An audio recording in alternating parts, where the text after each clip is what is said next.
In this lesson, we are going to start by reviewing the intervals of increasing, decreasing, and constant for a function.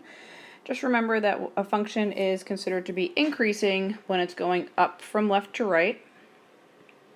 So for example, if we look at our graph to the right-hand side, we can see that the function will be increasing from the first point that we have on the left, which would be a -5, up through about a -4. So increasing functions are always going to be going up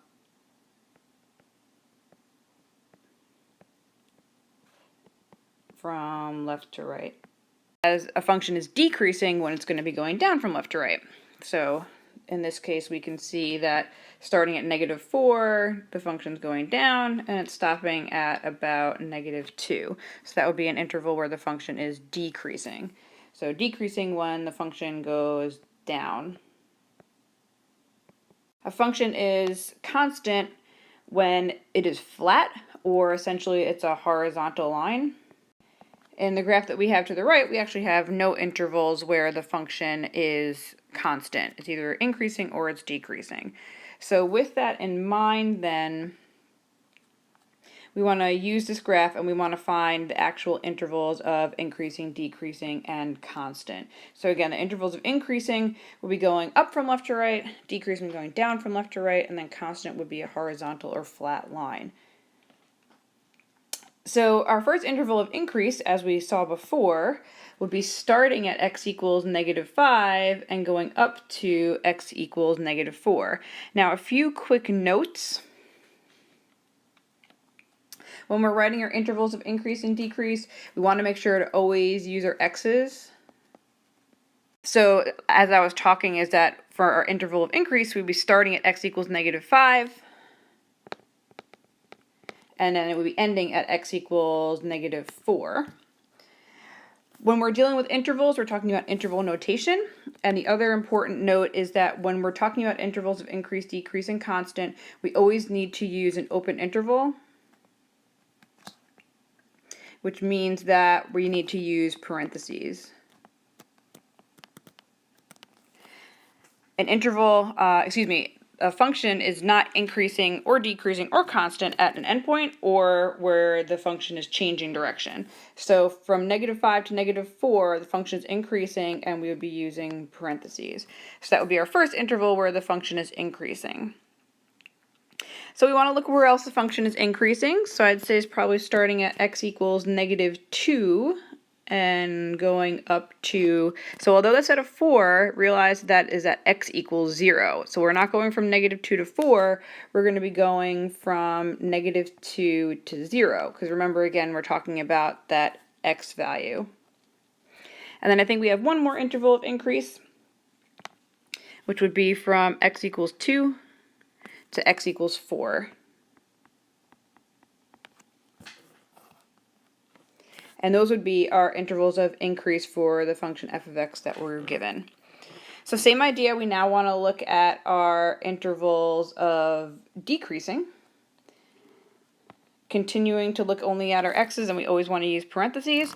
We can see that our function is decreasing from x equals -4 to x equals -2. So using parentheses, -4, -2. Let's see where else we're decreasing. So we're decreasing, I would say, from x equals 0 to x equals 2. And then we are decreasing again one more time from x equals 4 to x equals 5. And again, just make sure that we're using the parentheses with that open interval. Finally, we want to look at our intervals of constant. As I mentioned when we were reviewing what our intervals of constant meant, it would mean that if we had any flat lines or horizontal lines in our actual function, since we don't have any, we can just say that there are no intervals of constant.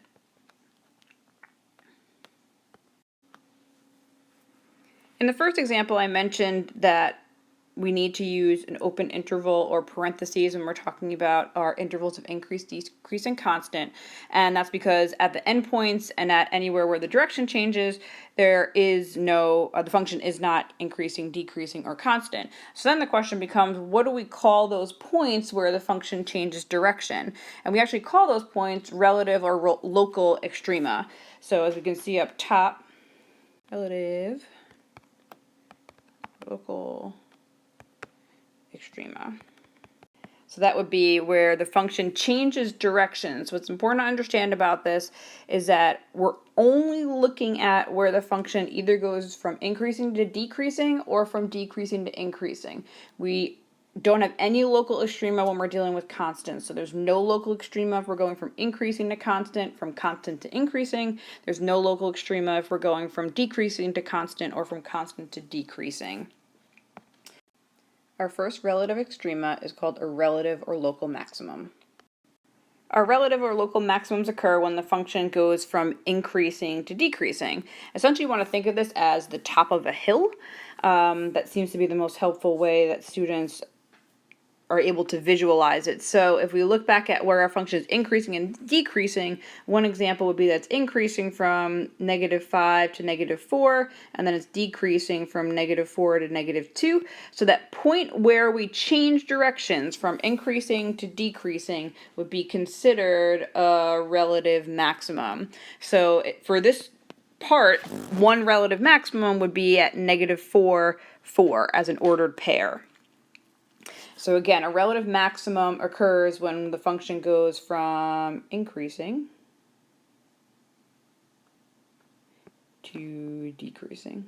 It goes up and then comes down. Again, you want to think of it as the top of the hill. Now, there can be multiple relative maximums. So, as we just said, is that one relative maximum is the ordered pair -4, 4. Now, this is also where it can get confusing because here, this is an ordered pair, not interval notation.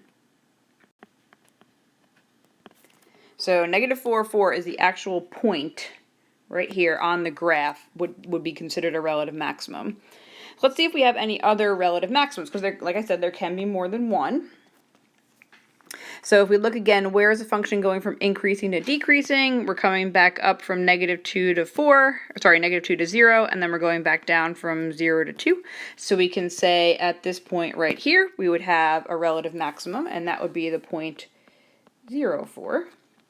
And then we have one more relative maximum, again, where we're increasing and then decreasing, so we're going up and coming back down. That would be at this point here, which would be the point 4, 4.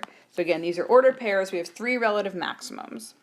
So as you might have guessed, a relative or local minimum occurs when the function is decreasing and then increasing. Looking at our graph, we're going from decreasing to increasing. From about, starting on the left, from -4, we're decreasing down to -2, and then from -2, we're increasing over to 0. So our relative or local minimum would be at that ordered pair, which some people like to think of as a valley. So you have your hills would be your maximum, your valley would be your minimum, would be your relative minimum would be at -2, -4, again, because we're talking about ordered pairs. Again, if we look at anywhere else that we're decreasing and then increasing, we're decreasing from about 0 to 2, and then increasing from 2 to 4. So we can say that 2, -4 would be another relative minimum.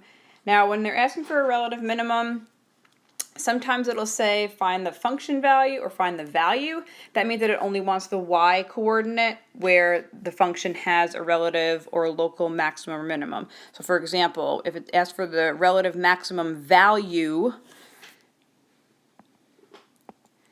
we would be talking about just the y coordinates for each of your ordered pairs. So it would have a relative maximum value at y equals 4. So 4, 4, and 4. We would have a relative minimum value at -4, -4. Just make sure that you read the directions to see the format that it wants the answers. And again, how I wrote it here shows them as ordered pairs, not interval notation. The interval notation is what we use for our increasing, decreasing, and constant functions. Next, I just want to talk about odd and even functions. Professor Messenger did provide an overview in the video, so hopefully you got a chance to look at it. But we also can say that a function f is even if f of negative x equals f of x, which should also say is that even functions are symmetric about the y-axis. So for example, if we think of our x squared function, that looks more like f of x equals x squared plus 1. That would be symmetric about your y-axis, so it's an even function. A function is odd if we can show that f of negative x equals negative f of x. Odd functions are symmetric about the origin. So, for example, if we have the x to the third function,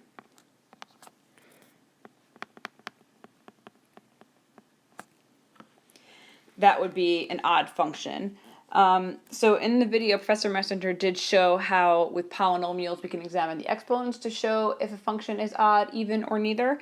But it's also important to know how to do it algebraically, which is showing using this function notation of f of negative x. Also, because if we don't have a polynomial, this would be pretty much our only way to illustrate, other than graphing it, that the function is odd or even. So something like the absolute value of x would be hard to show if it's odd or even, since there are no exponents in it.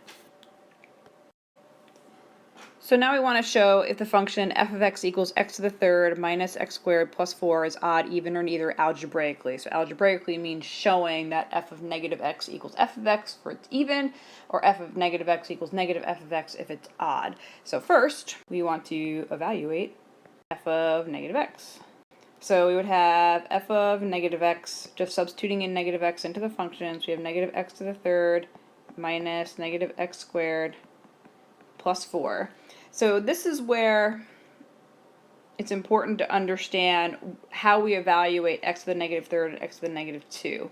So first, kind of as a side note over here, if we have negative x to an even exponent, it's going to be the same thing as if we just evaluated x to the even exponent. So think of negative 3 squared, right? 2 is even, so it would be an even exponent. That would be negative 3 times negative 3, which would be a positive 9. Well, that answer would be the same thing as if we just did 3 squared.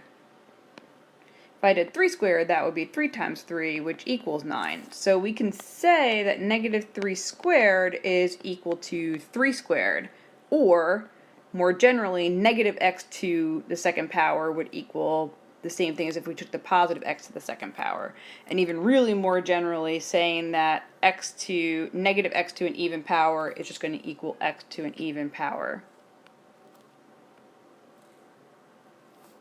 Looking at our odd power, if we have negative x to an odd power, that's going to equal negative on the outside, x to that same odd power. So for example, if I did, let's do negative 2 to the third.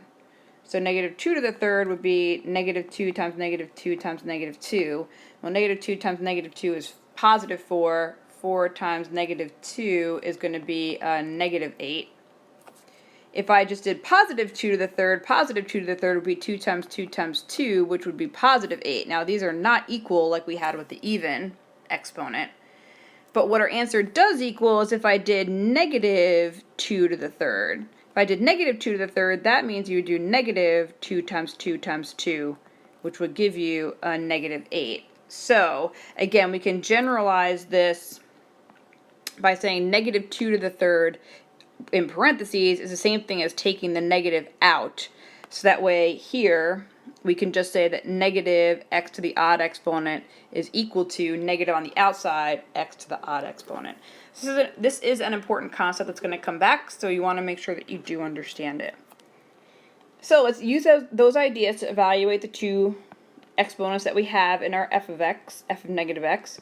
So negative x to the third, 3 is an odd exponent, so negative x to the third means that we're going to be taking out the negative and rewriting this as negative x to the third. So the exponent still stays and the negative comes to the outside. All right, so this becomes that whole piece. Next we want to do negative x squared. Well, since negative x is being raised to an even exponent, that means that we're just going to rewrite this part as x squared. the negative on the inside goes away, but the subtraction on the outside comes down. And then we're left with plus 4. So we have that f of negative x is equal to negative x to the third minus x squared plus 4. If we can show that f of negative x is equal to f of x, then the function would be even. If we look at our problem, we have negative x to the third minus x squared plus 4. Going back to the original is x to the third minus x squared plus 4. So that first term is not the same. So that means that it is not even. So not even. Nope. Not even, since they're not equal to each other. If they're not even, then we need to continue working through the problem. If we show that it's even, then we're done. So then second, we would need to evaluate negative f of x, which would really mean negative the quantity of f of x. So when we distribute the negative into the original f of x function, we're left with negative x to the third plus x squared plus 4. To show if the function is odd, we would need to show that f of negative x that we found in the first part would equal negative f of x. Well, we want to compare then our two answers. So looking at what we have f of negative x is equal to negative x to the third minus x squared plus 4, and negative f of x is equal to negative x to the third plus x squared minus 4.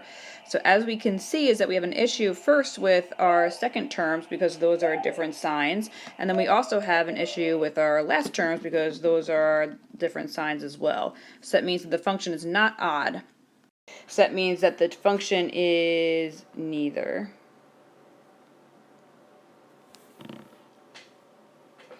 And going back to what Professor Messenger said in the video, is that since this is a polynomial, we have exponents that have different, that are both odd and even. So x to the third, 3 is odd, 2 is even, and then 4 is x to the 0, and 0 is even. Since we have a mixture of odd and even exponents, that also will prove to us that the function is neither odd nor even. So just one last example tying in why we need to understand how to do the f of negative x part. Is that if we want to figure out if the absolute value of x is odd, even, or neither, if we first just look at what the graph is of absolute value of x, the absolute value of x is really just a v. And by that graph, we can see that it is symmetric about the y-axis. And when it's symmetric about the y-axis, that means the function is even. Well, let's try to see why that is. So going back to what we did before, is that our first step is that we need to find f of negative x. So if we do f of negative x equals the absolute value of negative x, the question is, what does that equal? Well, what happens when we take the absolute value of a negative number? For example, if I do the absolute value of negative 2, that really turns the number positive to give us a positive 2. Another way that I can get a positive 2 answer is if I just did the absolute value of 2. If I just do the absolute value of 2, that also gives me 2. So we can then generalize this, and so it will always work out that way, to say that the absolute value of negative x, the absolute value of a negative number, would be the same thing as if we just took the absolute value of that number. So f of negative x, when we plug it in, would be equal the absolute value of negative x, which would then be the absolute value of x, if we're simplifying it completely. At this point, then, we would say, okay, well, if it's even, then f of negative x should equal f of x. Looking at what we have f of negative x equals the absolute value of x. Well, the original function was f of x equals the absolute value of x. Since they are equal, then we can say that the function is even, which means, as we saw from the graph, it is symmetric about the y-axis.